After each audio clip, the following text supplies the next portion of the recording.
Dr. Muhammad Aish, in his article, Media Brinkmanship in the Arab World, Aljazeera's Opposite Direction as a Fighting Arena, wrote that this aura of cliff-hanging sensationalism has not only heightened inter-Arab tensions, but also meant a failure to deliver reasonable, sensible, and balanced debates that represent existing intellectual and political trends in the Arab world.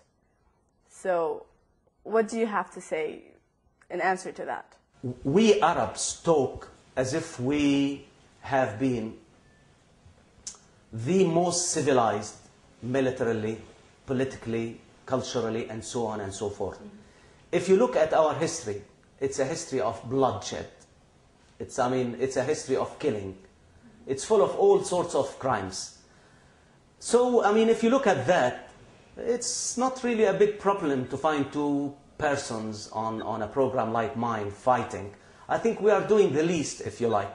We have been sorting out our problems in the Arab world with bullets and iron, if you like. Why don't we sort them for a change with shouting? Let us shout. It's much better, actually. So I say to Dr. Aish, we've got to take into account the fact that television itself is not arena for intellectualism.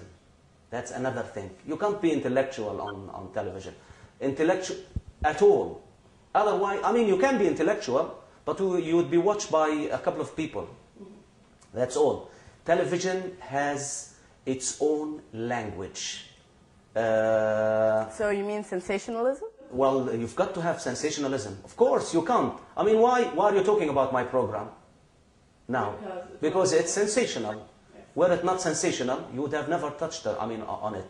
I can't. Can you say the last part of the question, if you don't mind? This aura of cliff-hanging sensationalism has not only heightened inter-Arab tensions, but also meant a failure to deliver reasonable, sensible, and balanced debates that represent existing intellectual and political trends in the Arab world.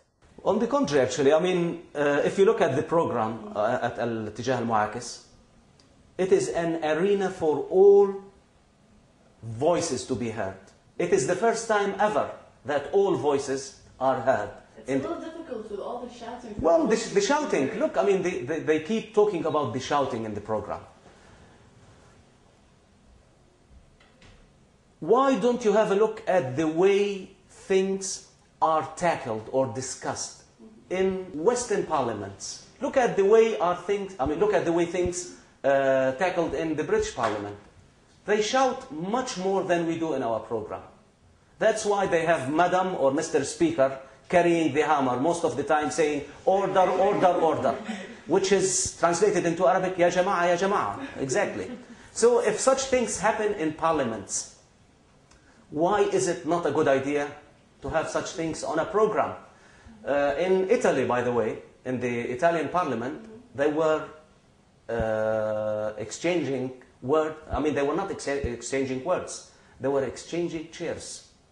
So they were discussing things with chairs until the president of the country gave an order to fix the chairs in the parliament with cement, so that members of parliament do not resort to chairs. That must be quite persuasive. Yeah, that is if they discuss things in such a violent way in Western parliaments.